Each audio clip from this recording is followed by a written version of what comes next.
కేతిరెడ్డి పెద్దారెడ్డి గారింట్లో వేకువజామున కార్యక్రమం జరిగితే నరసరావుపేట ఎమ్మెల్యే శ్రీనివాసరెడ్డి గారి హాస్పిటల్ పైన ఇంటిపైన పట్టపగలు జరిగినటువంటి దాడికి సంబంధించినటువంటి విజువల్స్ మీరు చూశారు. అసలు ఎటుపోతా ఉంది పోలీస్ వ్యవస్థ?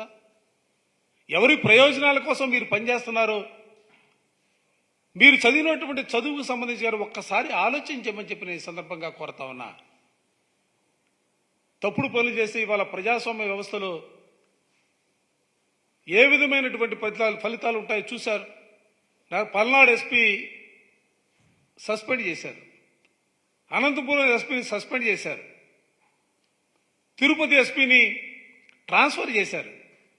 అసలు ఇది ఒక ఎన్నికల్లో జరిగినటువంటి సంఘటనలకు సంబంధించి అధికారులు సస్పెండ్ చేయటం, ట్రాన్స్ఫర్ చేయటం అనేది సిగ్గుగా అనిపించట్లేదా?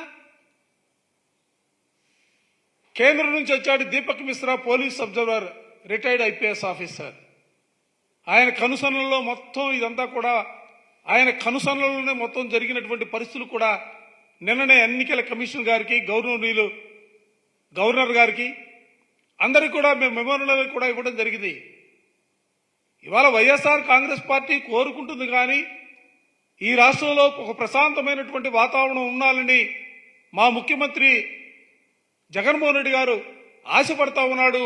ఆ రీతిగానే ఇవాళ రాష్ట్రంలో ఉన్నటువంటి వైఎస్ఆర్ కాంగ్రెస్ పార్టీ శ్రేణులన్నీ కూడా తెలుగుదేశం వారు ఎంత కవ్వించినా, ఎంత దాడులకు పాల్పడినా కూడా మేమందరం కూడా సమయం పాటిస్తా ఉన్నాం.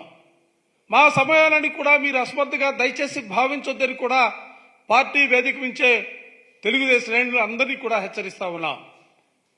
ఇవాళ మీరు చేసే దాడులు ఎవరు మేము చేస్తా ఉన్నారు? గ్రామాల్లో చూసినప్పుడు ఎస్సీలకు సంబంధించి కానీ, ఎస్టీలకు సంబంధించి కానీ, బీసీల మీద కానీ మైనార్టీలని టార్గెట్గా చేసుకుని, ఎందుకంటే ఈ వర్గాలన్నీ కూడా వైఎస్ఆర్ కాంగ్రెస్ పార్టీకి అండగా నిలబడ్డాయి, జగన్మోహన్ రెడ్డి గారి నాయకత్వాన్ని కోరుకున్నారనే భావంతోనే ఇవాళ మీరందరూ కూడా ఈ వర్గాల్ని టార్గెట్ చేసి మీరందరూ కూడా దాడులకి, వాళ్ళపైన దాడులకి ఇవాళ మీరు ముందుకు సాగుతూ ఉన్నారు.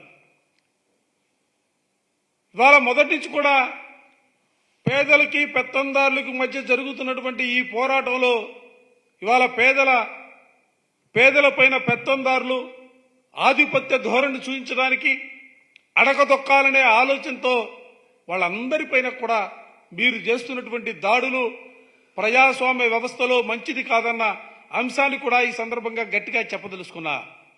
నిన్న చెప్పాడు జగన్మోహన్ రెడ్డి గారు, గతంలో 2019లో జరిగినటువంటి ఎన్నికల ఫలితాల కంటే కూడా రేపు రాబోయే 4వ తారీఖున రాబోయే ఎన్నికల ఫలితాలు మరింతగా 51% ఓట్లు కాదు, ఓట్ల శాతం పెరిగిపోతా ఉంది. 151 సీట్లు కాదు, సీట్లు కూడా పెరగబోతా ఉన్నాయన్న అంశాన్ని చెప్పిన తర్వాత తెలుగుదేశం నాయకులు ఇవాళ కుతకుతలాడిపోతా ఉన్నారు.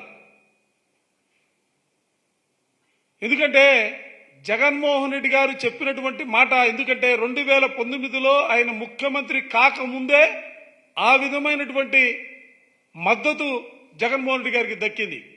ఇవాళ 5 సంవత్సరాలు ముఖ్యమంత్రిగా పరిపాలన చేసిన తర్వాత కరోనా లాంటి కల్లోలం 2 సంవత్సరాలు ఈ రాష్ట్రాన్ని పీడించినప్పుడు కూడా ఈ రాష్ట్రంలో బహుశా దేశంలో ఎక్కడా కూడా లేని విధంగా పేదలకు సంబంధించినటువంటి అనేకమైనటువంటి సంక్షేమ కార్యక్రమాలని, అనేకమైనటువంటి పథకాలని ప్రజలకు అందించడం ద్వారా ఇవాళ ముఖ్యమంత్రి అంటే ఎలా ఉండాలనే భావన, ఆలోచన వచ్చినప్పుడు కూడా జగన్మోహన్ రెడ్డి గారి మాదిరిగా ముఖ్యమంత్రి ఉండాలనే ఆలోచన ఆంధ్ర రాష్ట్రంలో కాదు దేశంలోనే ఉన్నటువంటి పరిస్థితుల్లో ఎన్నికల ఫలితాలు రాబోతా ఉన్నాయి.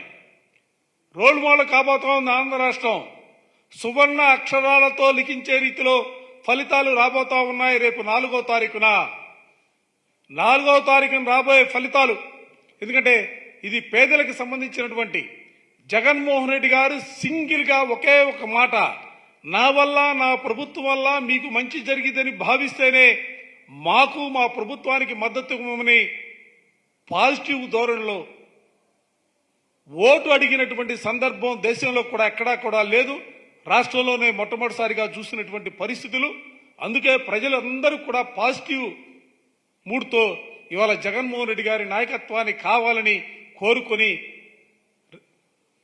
గంటల తరబడి లైన్లో నిలబడి ముఖ్యంగా మహిళలు కూడా పెద్ద ఎత్తున తరలి వచ్చి ఎన్నికల్లో ఓటు వేసినటువంటి పరిస్థితులు ఉన్నాయి. అందుకే నేను ఇప్పటికి కూడా వైఎస్ఆర్ కాంగ్రెస్ పార్టీ శ్రేణులందరికీ కూడా విజ్ఞప్తి చేస్తా ఉన్నాం, సమయం పాటించండి. 4వ తారీఖున ఫలితాలు వచ్చిన తర్వాత ఈ రాష్ట్రంలో జగన్మోహన్ రెడ్డి గారు మరోమారు ముఖ్యమంత్రిగా పదవీ బాధ్యత స్వీకరించిన తర్వాత రాష్ట్రంలో జరిగినటువంటి అన్ని ప్రాంతాలలో ఏ విధంగా తెలుగుదేశానికి సంబంధించినటువంటి కార్యకర్తలు కానీ వాళ్ళు నాయకులు కానీ దాడులకు పాల్పడినటువంటి వైనాలపైన ప్రత్యేకమైనటువంటి దర్యాప్తు ఉంటుంది. దాంతోపాటుగా అధికారులు ఎవరైతే తెలుగుదేశానికి వత్తాసుగా తెలుగుదేశానికి మద్దతుగా ఉన్నారో వారిపైన కూడా శాఖాపరమైనటువంటి దర్యాప్తు ఉంటుంది. ఎవరైతే ప్రజాస్వామ్య విలువలను మంటగలిపారో వారందరిపైన కూడా దర్యాప్తు చేయించి కఠినమైనటువంటి చర్యలు తీసుకోబోతున్నామన్న అంశాన్ని కూడా ఈ సందర్భంగా చెబుతూ, చంద్రబాబు నాయుడు ఇప్పటికే బాబు తెలుగుదేశం నాయకులు కార్యకర్తలు గమనించండి, చంద్రబాబు నాయుడు ఈ రాష్ట్రం నుంచి వెళ్ళిపోయాడు, ఎక్కడో తీర్థయాత్రలు చేసుకుంటా ఉన్నాడు. ప్రజాస్వామ్యం ఇది ఎందుకంటే ఎన్నికల్లో గెలవలేమనే భావన ఆలోచన అతనికి వచ్చింది. అందుకే తీర్థయాత్రల పేరుతో రోజు ఒక దేవస్థానంలో తిరుగుతా ఉన్నాడు. నేను తిరగడాన్ని నేను వ్యతిరేకించను, కానీ దయచేసి ఎందుకంటే తెలుగుదేశం నాయకులు ఫలితాలు రాకముందే ఓటమిని అంగీకరించే పరిస్థితుల్లో ఇవాళ వాళ్ళ భావనలు కూడా ఉన్నటువంటి పరిస్థితులు కూడా ఈ సందర్భంగా చెబుతూ మరోసారి చెబుతా ఉన్నాం, సమయం పాటిస్తా ఉన్నాం. మేము పాటించే సమయాన్ని మీరు అసమర్థగా దయచేసి భావించొద్దు. మా నాయకుడు క్రమశిక్షణ మాకు నేర్పించాడు. మా నాయకుడు ప్రజాస్వామ్య విలువల్ని ఏ విధంగా అమలు చేయాలన్న అంశాల్లో ఎప్పటికప్పుడు మమ్మల్ని ముందుకు తీసుకెళ్లే కార్యక్రమాన్ని తీసుకుంటా ఉన్నారు. మాకు ప్రజాస్వామ్యం పట్ల నమ్మకం ఉంది. అందుకే రేపు 4వ తారీఖు జరిగే ఎన్నికల్లో వైఎస్ఆర్ కాంగ్రెస్ పార్టీ ఓ బ్రహ్మాండమైనటువంటి మెజార్టీతో గెలవబోతుందన్న అంశాన్ని కూడా ఈ సందర్భంగా చెబుతూ, ఎన్నికల ప్రక్రియ అయిపోయింది. రాష్ట్రంలో ప్రశాంతమైనటువంటి వాతావరణం కావాలా. ఎన్నికల ఓట్ల లెక్కింపు రోజు కూడా ఎవరైతే దురుసుగా ప్రవర్తించారో వారందరినీ కూడా అవసరమైతే జైలుకు పంపించే కార్యక్రమాన్ని కూడా అధికారులు తీసుకోవాలని చెప్పి నేను ఈ సందర్భంగా మరోమారు రిక్వెస్ట్ చేస్తాను.